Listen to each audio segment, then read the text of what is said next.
Cultivar emoções ruins pode ser prejudicial não só para a sua saúde mental, mas também pode provocar doenças.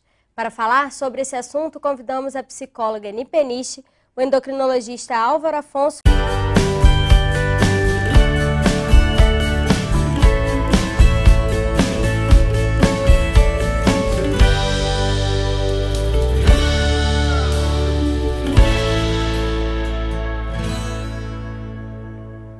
Tem várias coisas. De 1990 até 2011, a ciência confirmou aquilo que a gente sabia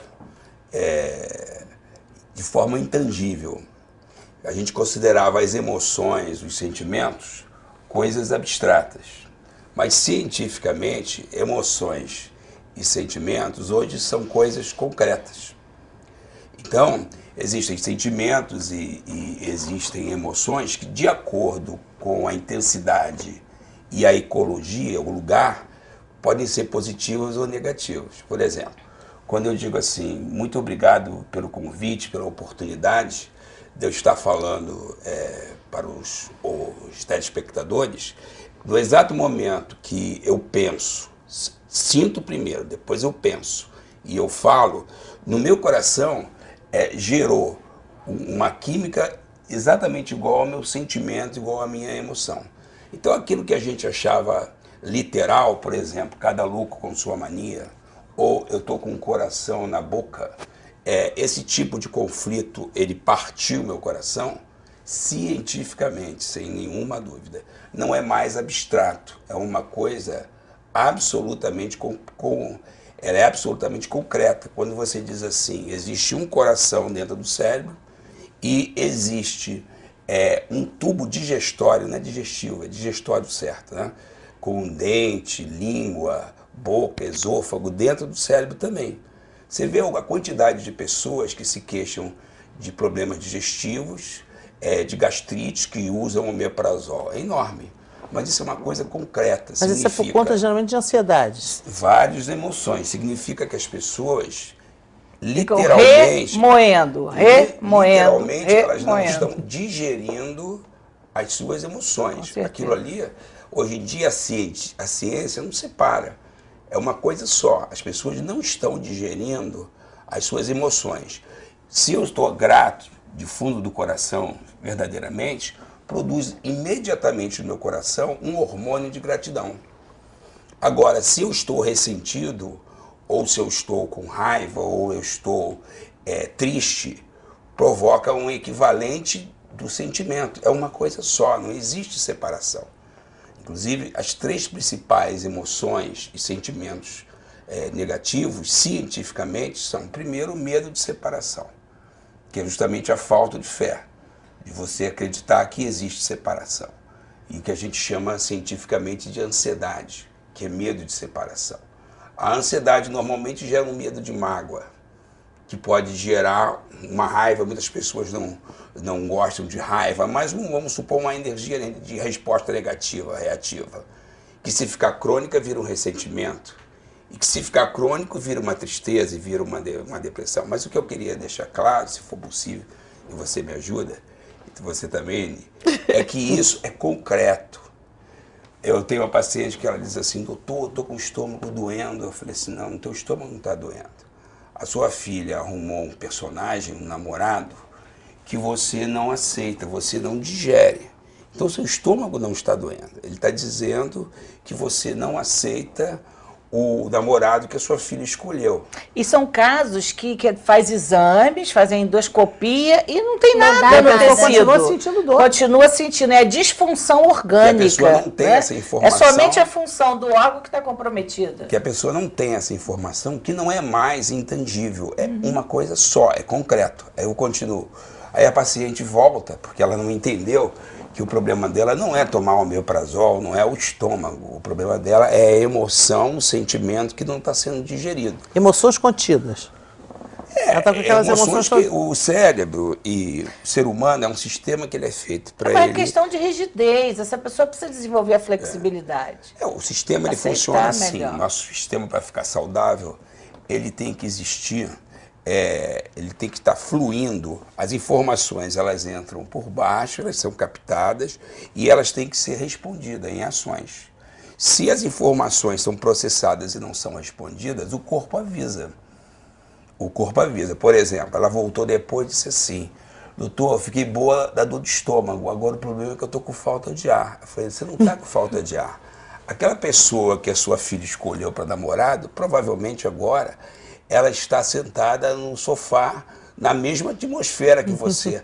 Ela: como que o senhor sabe? Seu espírito? Não, a gente sabe pelo seu corpo. Seu corpo tá mostrando. Não é mais a coisa difícil a pessoa entender, que não é mais intangível, é concreto. Quando você diz assim: fulana me enganou, parece que eu recebi um soco na boca do estômago. É literal. Porque o cérebro ele tem vários componentes que representam cada órgão do nosso corpo. Sim. Então, quando a gente sente, aciona, dispara o gatilho que representa o órgão, né? O órgão digestivo, respiratório, circulatório. Sabe o que acontece? É muito importante o senhor estar aqui falando sobre isso, doutor Álvaro. Eu sou psicóloga e eu não me conformei muito com a psicologia.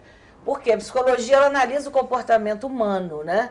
Mas antes desse comportamento vem muitas outras coisas, que é a psicobiologia. Então, quando se iniciou a medicina por Hipócrates, era dessa forma, né? O todo é mais do que a soma das partes. Aí vem Galeno, departamentaliza o ser humano, né? Fazendo com que ele...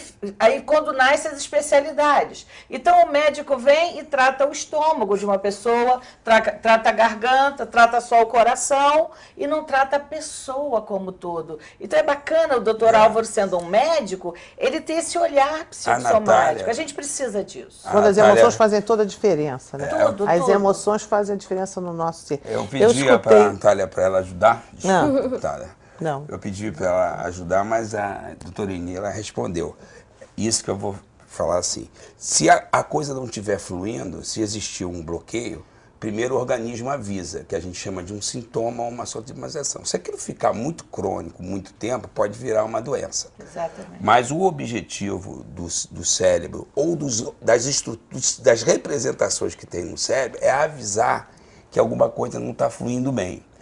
E, por exemplo, se eu tiver uma lesão nessa região que a gente chama de cérebro emocional, eu não consigo tomar nenhuma decisão. Porque a energia da decisão, ela não é uma energia racional, ela é do cérebro emocional. Primeiro nós sentimos, depois a gente decide, mas quem decide é o cérebro emocional.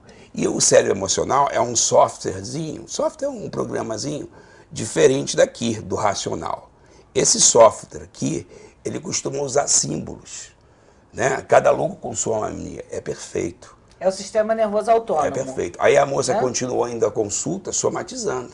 Aí ela falou assim: não vai dizer agora, doutor, que eu estou somatizando. Eu estou com cálculo no rim, não estou somatizando. Claro, só não consegue eliminar aquela peste que está lá na sua casa. A pedra no seu sapato? Né? Então, na realidade, não existe separação. A primeira... É o corpo respondendo. A primeira né? coisa Todas que vai as sofrer... Ele sinaliza. É o medo da gente sofrer uma mágoa, que é essa emoção que a gente chama de ansiedade. Agora, quando a gente sofre muitas mágoas, e as mágoas são repetidas, a gente fica com medo antecipado de sofrer mais mágoas. Sabe o que Mas já acontece? cria uma ansiedade para não ter mágoa. Mas sabe o que acontece? A ansiedade ela é produzida por dois hormônios, um chamado cortisol e um chamado adrenalina. E esses hormônios, eles criam um magnetismo, um campo magnético. Então isso aqui é um campo magnético. Se você vive sofrendo mágoas e alimentando as mágoas ou ressentimento, o que acontece com o campo magnético? Você só atrai situações repetidas. É por isso que eu já disse aqui e sempre digo nos meus seminários, perdão é uma questão de inteligência. É difícil, né? Perdão é uma questão de inteligência. O cérebro racional toma uma atitude e o emocional acompanha. Pode ser isso, doutor Álvaro? O perdão, a questão do perdão, não é isso? Conhecimento gera motivação, que vai gerar ação e que gera resultado. A gente tendo um conhecimento desse e a gente resolve perdoar porque acredita que vai ganhar saúde com isso. É absolutamente tudo em mão dupla. A gente só teria que inverter a prioridade. O sentimento e a emoção, a ação e o pensamento. Mas aonde você mexer, vai mexer no sistema todo. Por isso que, para a gente ter saúde, que precisa do equilíbrio desses órgãozinhos que estão no cérebro, a gente tem que usar tudo que a gente tem direito. Principalmente a medicina hoje é chamada medicina informacional. A informação, ela vem primeiro do que a energia. O conhecimento é libertador. E depois da energia vem a materialização. Agora você pode mexer de baixo para cima ou de cima para baixo.